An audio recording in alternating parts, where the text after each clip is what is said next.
What's up, guys? Lance, the Obscure Movie Guy, coming to you once again with another fun-filled, fact-filled video that you probably won't care about, but we're going to do it anyways, trying to change the world one post at a time. Today's video is done in partnership with Indie Horror Junkie, so be sure to go to IndieHorrorJunkie.com to check out all of their offerings. Issue number 17 of the Indie Horror Junkie magazine is going to be available later this month, Friday the 13th, so be sure to go pre-order yours today. $15 for a printable copy, have it shipped straight to your door, or $5 for a downloadable PDF. You can also check out the Indie Horror Junkie podcast every Wednesday night, 8 o'clock Eastern Standard Time. New people to talk to, new stories to tell, new movies to go over. You can also check out the Indie Horror Junkie Facebook group to get caught up on all of the news and notes in the independent horror junkie world. There's also the Indie Horror Junkie Film Festival in March of 2026 held at MegaCon. Film submissions are open for the film festival, so if you have a horror film, a short, a full-length feature, you want to see if it can get screened at the Indie Horror Junkie Film Festival, go to Film Freeway, or you can email them at indiehorrorjunkie@gmail.com. They are also going to be doing the Scaricon Film Festival this year, September 5th through 7th in Syracuse, New York. Submissions are still open for that as well. So if you got a full-length feature or a horror short that you want to see if it can get showcased at the Scaricon Film Festival, again, indiehorrorjunkie@gmail.com, or check them out on Film Freeway. And then they did just announce new guests coming to Scaricon amongst many other guests that are going to be coming, and Scaricon is still adding new guests as we speak, so go order your tickets for that today. Again, September 5th through 7th in Syracuse, New York. Now, let's dive into today's video. A couple of guys that we actually talked to a couple weeks ago on the Indie Horror Junkie podcast. Let's check out DBS Films' The Last Cabin. We work our ass off. Does anyone notice? No. If we can secure a cabin like this last minute, dude, imagine. I hear a promotion. So we are a production company and we're just looking for a cabin like this to film just a few scenes very quick. Just be careful about going too far back into the woods or messing with any of the locals. Some of them are backward folk, had a whole camp set up. Well, the developer came in with the police, rounded them all up and then kicked them out. Whew, they were pissed about that. But then what happened to them?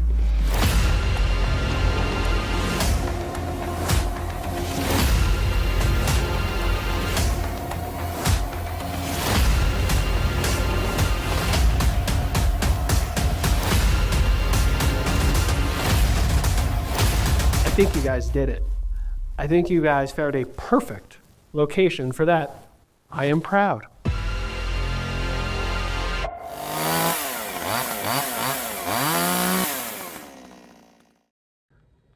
So The Last Cabin is a found footage film that basically tells the tale of a movie production team in search of a cabin for a movie that they are trying to shoot, and finally happen upon one last minute, last day production company trying to make things happen in a very timely manner. And unfortunately, it comes with some dire consequences, as the cabin was built in the backwoods of some area where the local folk don't take kindly to strangers. So an interesting take on the found footage genre, which, let's be frank and let's be honest, the found footage genre is a very hard thing to execute. You know, it was a little eye-opening for me to be a part of the Indie Horror Junkie podcast a couple weeks ago with Benjamin Newmark and Brendan Rudnicki. Rudnicki was the one, Brendan does DBS Films. He wrote the story. Benjamin acted in it. It is a little eye-opening. And Brendan did admit that it is hard to do a found footage film that kind of separates itself from the rest. You're kind of limited as to what you can do as far as a storyline goes with found footage. Most found footage films come off as some sort of type of documentary. People go missing and they find the footage. This one is done a little bit differently. As like I said, it is a production team. They're out to make a movie.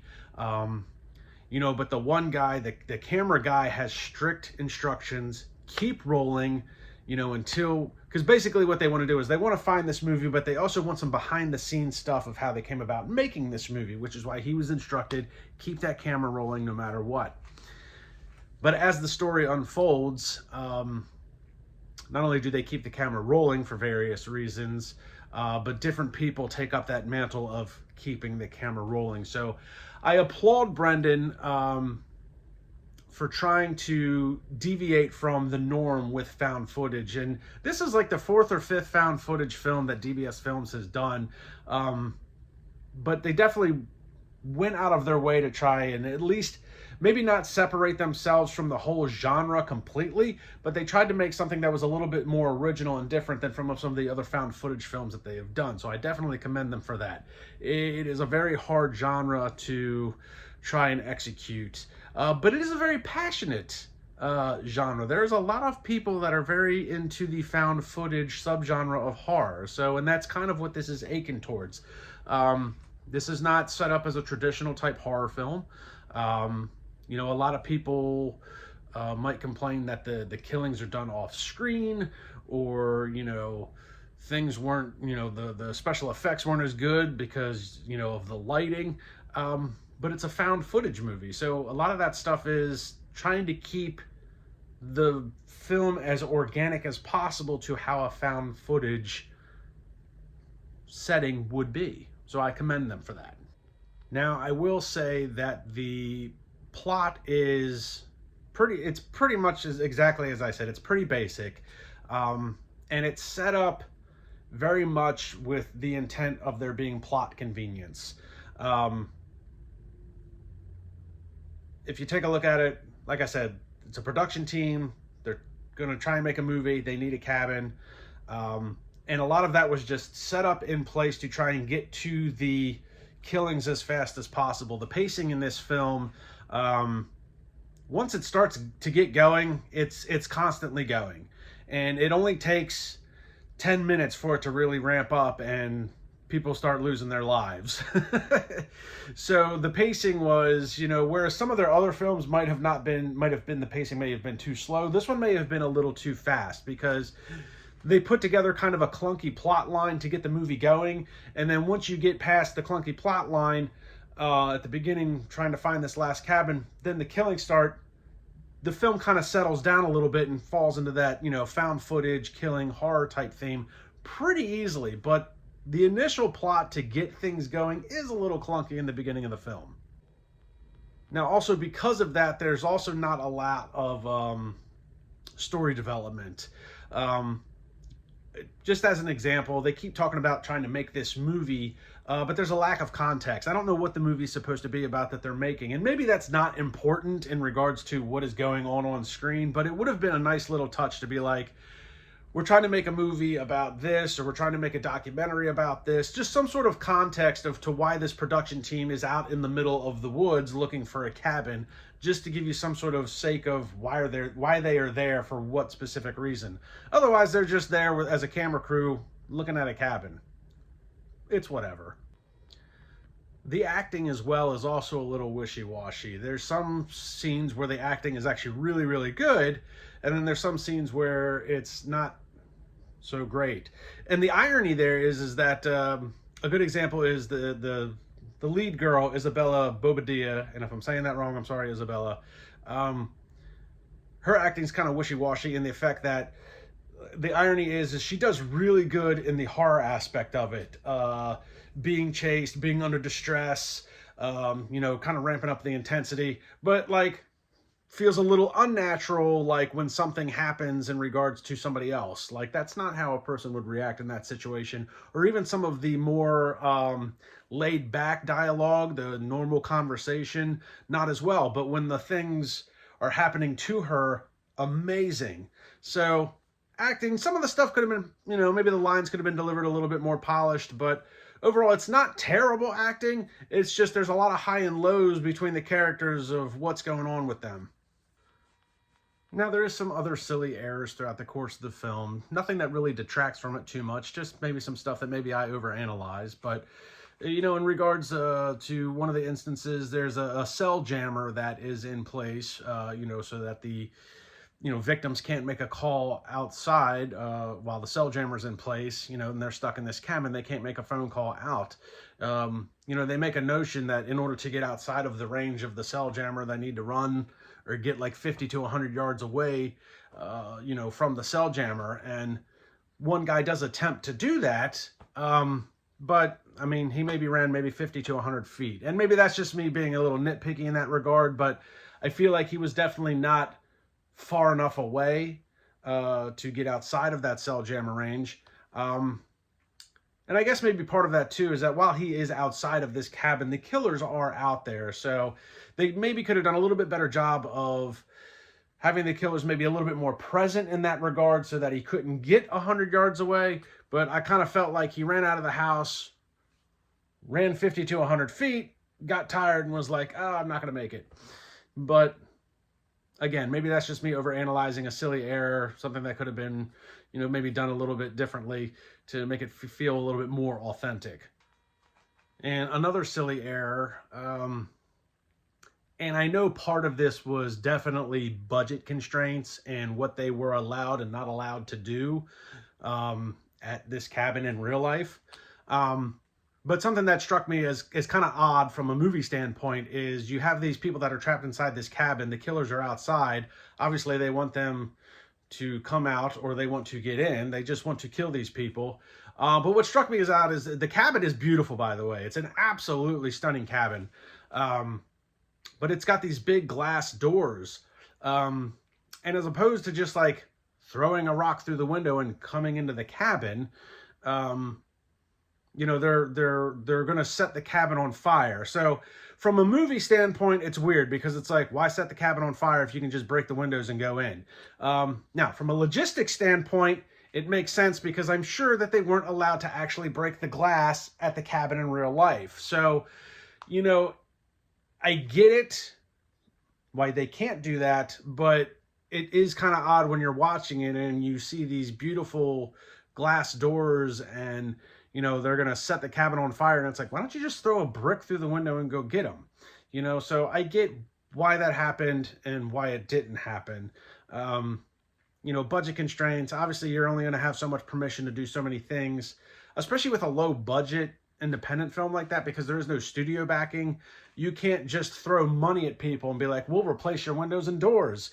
Yeah, that's not in the budget. So they had to make do with what they had available to them and how they could execute certain things.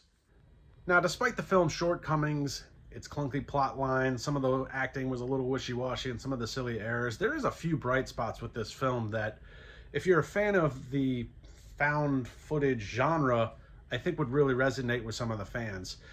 First of all, when the shots that are outside, when they do eventually get some of these people outside, the found footage outside of the cabin is great.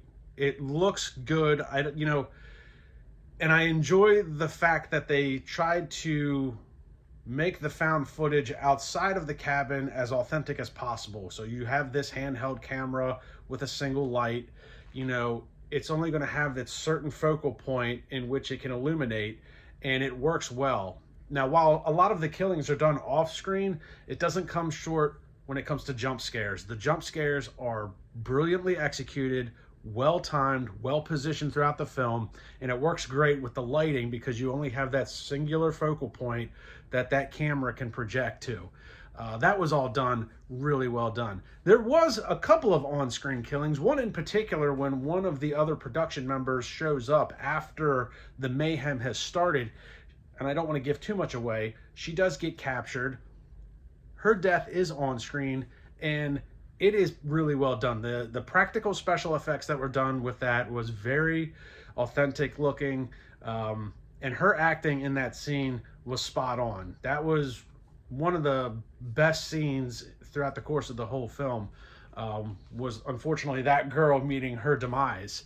A couple of other really cool things. One of the coolest aspects of this film that I really enjoyed is at a certain point, one of the killers gets a hold of a camera, and then you get to see the found footage from the killer standpoint of them doing the killing as opposed to one of the victims being killed. That was a really cool aspect, and there's a little tie in there towards the beginning of the film when they actually originally come upon this cabin. The property manager that is at the cabin is watching a horror film per se, that leads them to believe, oh, there's somebody here. Let's knock on the door and see if they'll, let us use this cabin. But if you connect the dots, he wasn't watching a horror film per se. He's watching previous kills from these people in these backwoods. So that was a pretty cool Easter egg, a nice little tie in there. And I will say I did really like, I think a lot of people actually, from what I could tell from the comments on some of the reviews, one of the things that the people really liked was the killers all have these really cool looking clown masks. And they are really good looking clown masks. What I would have liked to have seen is, though, because the clown masks all kind of look relatively the same, all of the killers kind of act relatively the same as well. I would have liked to have seen maybe a little bit of deviation between like the clown mask and the personality of the killer. Maybe one has a different type of smile or teeth showing. Maybe they're a little bit more animated, or maybe a little bit more clown-like versus somebody that's a little bit more serious. But regardless of that, I mean, they're killers. They're going to do what they do. The clown masks look really good. I've really enjoyed that aspect. So that's some of the stuff that's really well done. Outside the cabin, when all the mayhem's happening out in the woods, that is a really, really good execution in that regard. Now, I will say towards the end of this film, there is kind of a weird area in the third act where if you're watching it like specifically like from a found footage type thing, you're going to start noticing like these things kind of seem like they're spliced together, or it's a little bit more cinematic than a found footage film. And that was done on purpose. That's done with intent. There's a really cool scene at the end of the film that kind of brings all of that together so you understand what you were just watching and why it was done that way. But if you don't make it through the movie, or you disregard that last scene that kind of ties everything together, then you're going to look at this and go, well, this doesn't really feel like a found footage movie in this third act. What's going on here? Trust me, there's a scene at the end, brings it together, makes it make sense. That was really well done. Overall, I think if you're a fan of found footage subgenre films, this is going to probably check all the boxes for you. It's pretty well executed as far as a found footage film goes. Now, if you're not a found footage fan, don't even bother wasting your time, because you're not going to appreciate the time and effort that went into trying and execute this film as it is. It's a really hard thing to do, as we talked about, to do a found footage film that kind of separates itself from the rest. I think Brendan and his team did a really good job trying to put something together that was unique and their own. Not only that, but this is like I said, the fourth or fifth found footage film that they've done, and each and every one that they've done, they've tried to separate from the previous one so that they're not necessarily the same type of found footage film. So there's a lot to be said with that. Now, I know he's got a lot of other films. DBS Films has got a lot of other stuff coming down the pipeline that he's working on. They've put out a ton of films. I think 17 or 18 films in a very short amount of time. Brendan and his team are very, very busy. DBS is doing a lot of stuff. And it's not all found footage. So they've got a couple of cool things coming down the pipeline that I can't wait to see how they come out. If it's anything like this, I think they're working towards something greater. And I gotta say, I'm really appreciative of the fact that Rick let me join in on the Indie Horror Junkie podcast with Benjamin and Brendan. I really liked Ben's character. I do want to make a shout out to that. I told him during the podcast, but his character sucks. And that was the point. The point was his character, you're not going to like Benjamin's character, and that was done on purpose. I like Benjamin as the person. I like Benjamin as the actor. I didn't like his character, and that was the whole point of Benjamin's character in the film. You're not supposed to like him. He's kind of a dick. He's an asshole. And he'll probably get what he deserves in the end. But I really enjoyed talking to Brendan and Benjamin. It was kind of eye-opening because found footage is such a hard thing to try and execute. Obviously, Blair Witch is always kind of have like the gold standard. That was the first one that was really kind of done, and everybody kind of wants to emulate that in some regard. Now, there's a ton of other found footage films out there, and even Brendan was like, it is a bit of a hard subgenre to execute because there's only so much you can do with found footage. Why is the camera rolling is going to be the thing. So I think they did a really good job to try and separate themselves a little bit from their previous works and other works out there. And I will say, I do appreciate the fact that Brendan is open to constructive criticism. So DBS Films, if you follow any of like their subreddits or if you comment on their videos, I think Brendan was even, if you even comment on like Letterboxd, like he will respond to you. So if you have a gripe with the movie, make it constructive. He's willing to listen to his fans and try and make a movie that his fans are going to enjoy. But if you're just going to come out and be like, well, this movie sucked, well, tell me why. Well, just because it did. That's not a good answer. If there's something about the movie you don't like, well, I didn't like this aspect of the movie. Okay, good. I'll take note of that and see if I can improve upon it in my next film.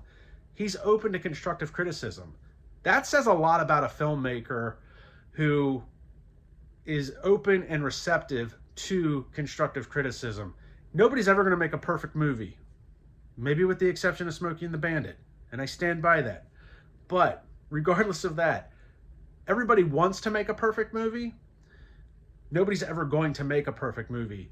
But what you can do is make something that is almost perfect for your fans. So if you're targeting fans of found footage, then you know what to work on and execute in your next film. If you're working on, say, a slasher, you know what to execute and do for slasher fans. So I appreciate the fact that he's open to constructive criticism. It says a lot about him as a filmmaker. He's a very busy guy, and I can't believe how much he's done already in a little bit of time. I can't believe how much more he's working on and getting out in another short period of time. So DBS Films, Brendan, keep up the good work. You guys are doing a ton of cool stuff that I think others could really take a couple notes from. Ben, I really enjoyed talking to you in the Indie Horror Junkie podcast. It was enlightening to be able to talk to an actor who he hasn't let his head get too big. Benjamin's a pretty smart guy. He knows exactly what he wants to do, and he's kind of careful about the stuff that he picks and chooses to do as an actor, and I think that says a lot about him. He's doing it for the art, not for the notoriety. So I appreciate you guys being on the Indie Horror Junkie podcast. I appreciate you guys talking to me. I appreciate you letting me check out the film and doing a full review for you. So go check out DBS Films. Follow Brendan along on his work. Like, subscribe, and comment to my YouTube channel. Check me out on Facebook and Instagram, and I'll see everybody in the next video.